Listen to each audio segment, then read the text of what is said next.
Baik, teman-teman semua, setelah melakukan scanning environment, lalu juga sebelumnya ada strategi formulation yang telah kami analisis, sekarang saya akan menjelaskan mengenai strategi implementation pada 3 strategi yang telah ditetapkan. Apakah teman-teman masih ingat apa saja strategi yang telah ditetapkan untuk PT Bayan Resource? Yaitu yang pertama akan ada strategi ekspansi pasar, yaitu strategi untuk meningkatkan pangsa pasar di wilayah baru seperti India dan juga Timur Tengah, lalu juga untuk meningkatkan volume penjualan hingga 25% per tahunnya.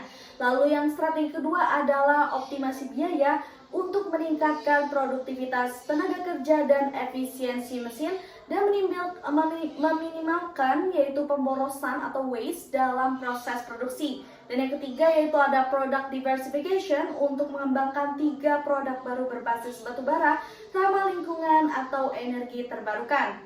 Baik, kami juga menyusun budgeting yaitu untuk strategi pertama ekspansi pasar sebesar 40 miliar dengan program yang telah disusun, yaitu yang pertama ada Bayan Go Global.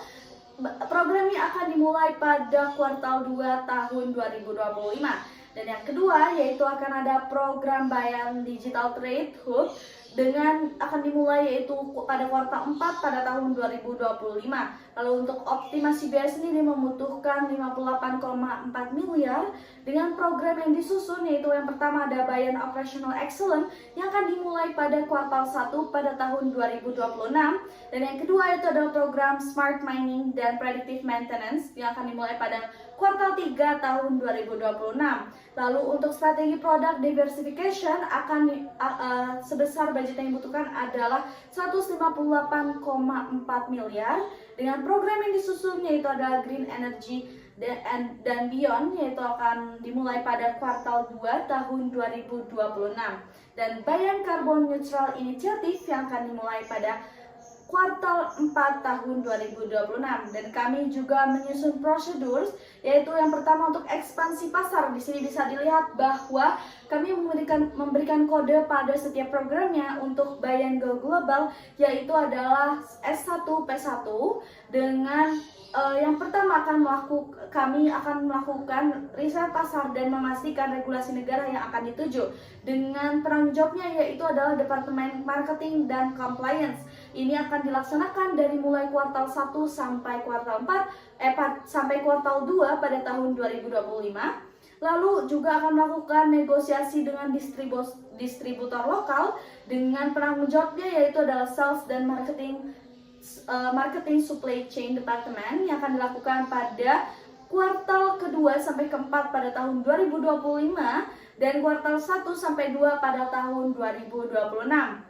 Lalu selanjutnya akan ada pembukaan gudang di luar negeri, yaitu akan ditanggungjawab oleh Departemen Business Development, Procurement dan Import, serta Legal dan Compliance yang akan dimulai pada kuartal 2 sampai kuartal 4 pada tahun 2025.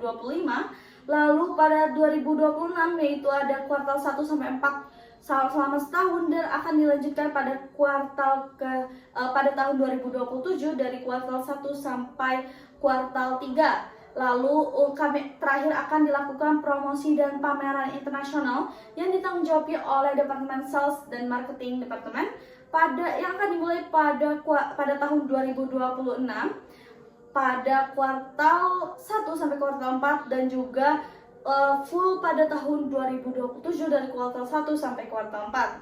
Selanjutnya yaitu kode strategi Bayan Digital Trade Hub, yaitu yang pertama dengan kode S1P2.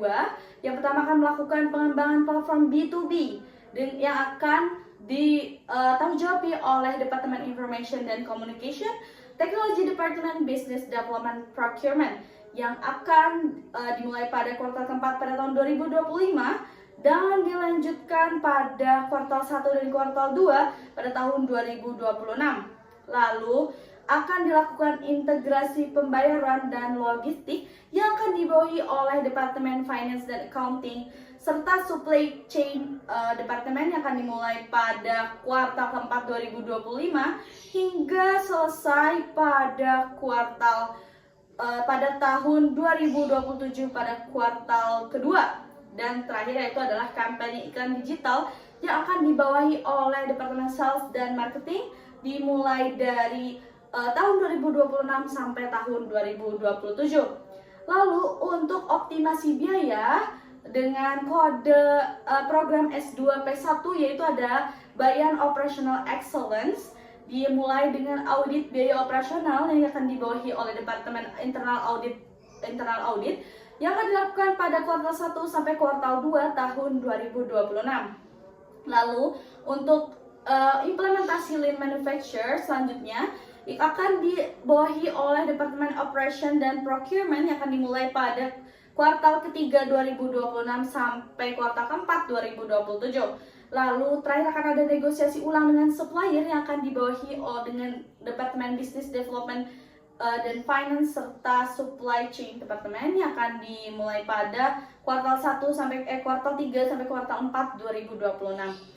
Selanjutnya yaitu ada kode S1P2 dengan program Smart Mining dan Predictive Maintenance, yaitu yang pertama akan dilakukan instalasi sensor IoT atau Internet of Things pada alat berat yang akan dibawahi oleh Departemen Information dan Communication Technology yang akan dimulai pada kuartal ketiga sampai kuartal keempat pada tahun 2025.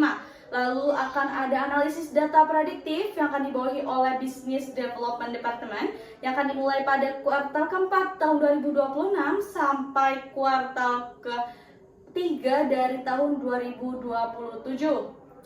Lalu selanjutnya akan ada uji coba autonomous mining yang akan dibawahi oleh Operation Department Information and Communication Technology yang akan dimulai pada kuartal ketiga tahun 2026 sampai kuartal keempat 2026. Lalu selanjutnya yaitu adalah strategi product diversification yang pertama dengan program Green Energy dan Beyond yang diberikan kode S3P1 yaitu untuk riset clean coal technology yang akan dibawahi oleh Operation and Business Development Information dan Communication Technology Department atau ICT pada tahun 2026 pada kuartal kedua. Lalu akan ada pilot proyek gasifikasi batubara yang akan dibawahi dengan Departemen Operation and Business Development dari tahun 2026 pada kuartal kedua sampai kuartal pertama pada tahun 2027. Lalu akan ada uji pasar produk biocoal dimulai pada tahun 2027 sampai 2028. Dan yang terakhir adalah program Smart Mining dan Predictive Maintenance yaitu S3P2 dengan yang pertama instalasi prototype CCS yang akan dibawahi oleh Operation Department Business Development yang dimulai pada 2026. Lalu akan ada sertifikasi kredit karbon yang akan dimulai pada 2027. Lalu terakhir akan ada penjualan kredit karbon yaitu akan dimulai 2027 sampai 2028. Ya, itu dia untuk prosedur dari strategi implementation pada kali ini. Itu saja video yang saat ini, kurang lebihnya mohon maaf. Wassalamualaikum warahmatullahi wabarakatuh.